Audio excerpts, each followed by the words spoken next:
रूस के राष्ट्रपति पुतिन के सबसे भरोसेमंद साथी, जिसे कभी रूस का जेम्स बॉन्ड कहा गया, वो शख्स जिसे कभी पुतिन का अगला उत्तराधिकारी माना जाता था, अब उसकी मौत हो गई है।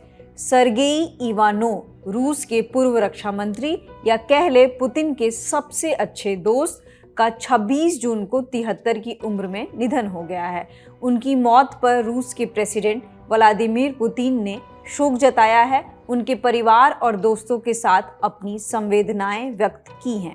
सर्गेई इवानोव को बहुत बड़ा स्टेट्समैन भी माना जाता था। इवानोव से जुड़े कुछ सवाल हैं।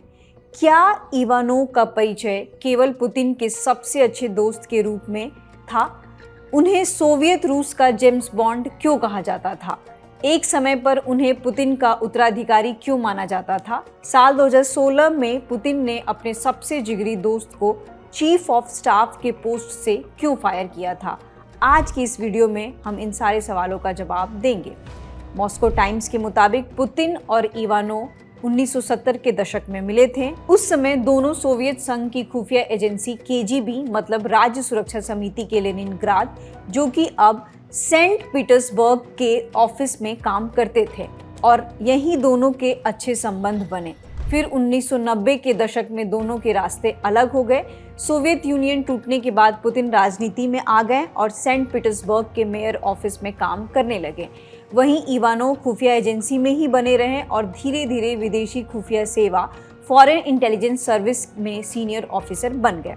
फिर 1998 में दोनों साथ आए। इस समय तक पुतिन राजनीति में काफ़ी आगे आ चुके थे। 1998 में इवानोव को एफएसबी रूस की सुरक्षा एजेंसी में अपना डिप्टी बना दिया।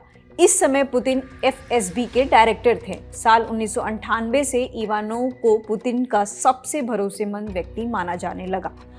आगे साल 1999 में प्रधानमंत्री बनने के बाद पुतिन ने इवानोव को रूस की सिक्योरिटी काउंसिल का सचिव नियुक्त किया। आपको बता दें कि इसी साल दिसंबर में जब रूस के तत्कालीन राष्ट्रपति बोरिस येल्सिन ने अपने पद से इस्तीफा दिया तो पुतिन रूस के कार्यवाहक राष्ट्रपति बने। फिर 2001 में इवानोव रूस के रक्षा मंत्री बने और 2007 तक वो इस पोस्ट पर रहे।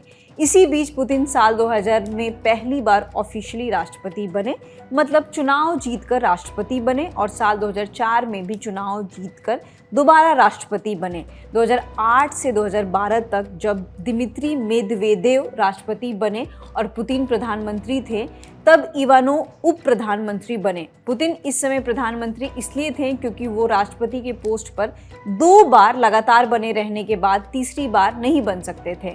2011 से 2016 तक इवानोव को प्रेसिडेंशियल एडमिनिस्ट्रेशन का चीफ ऑफ स्टाफ बनाया गया। ये रूस के सबसे प्रभावशाली सरकारी पदों में से एक माना जाता है। इसी बीच साल 2012 में पुतिन राष्ट्रपति बने।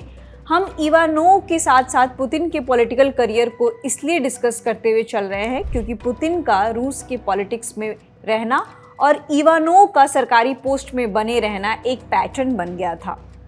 पर साल 2016 में इवानोव के पॉलिटिकल करियर में बदलाव आया और साथ ही पुतिन और इवानोव के रिश्तों में भी बदलाव आया। 2016 में जब व्लादिमीर पुतिन ने सर्गेई इवानोव को चीफ ऑफ स्टाफ के पद से हटाया तो यह फैसला काफ़ी चौंकाने वाला था।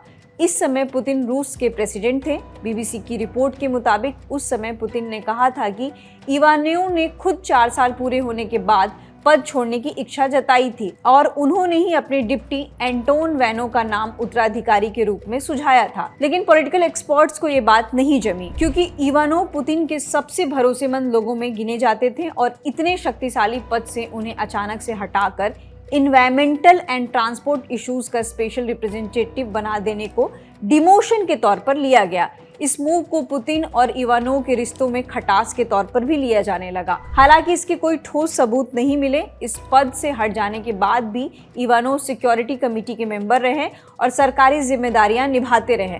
फिर फरवरी 2026 में उन्हें इन्वायरमेंटल एंड ट्रांसपोर्ट इश्यूज का स्पेशल रिप्रेजेंटेटिव के पोस्ट से भी हटा दिया गया। जेम्स बॉन्ड के फिक्शनल कैरेक्टर से तो आप परिचित होंगे ही। ऑथर इयॉन फ्लेमिंग ने एक ब्रिटिश जासूस का कैरेक्टर बनाया था। सर्गेई इवानोव को अक्सर सोवियत जेम्स बॉन्ड कहा जाता था।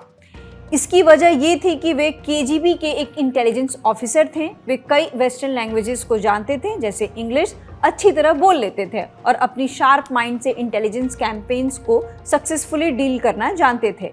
साल 2008 में इवानोव को रूस का अगला राष्ट्रपति बनाने का मजबूत दावेदार माना गया था, क्योंकि वो पुतिन के सबसे करीबी थे।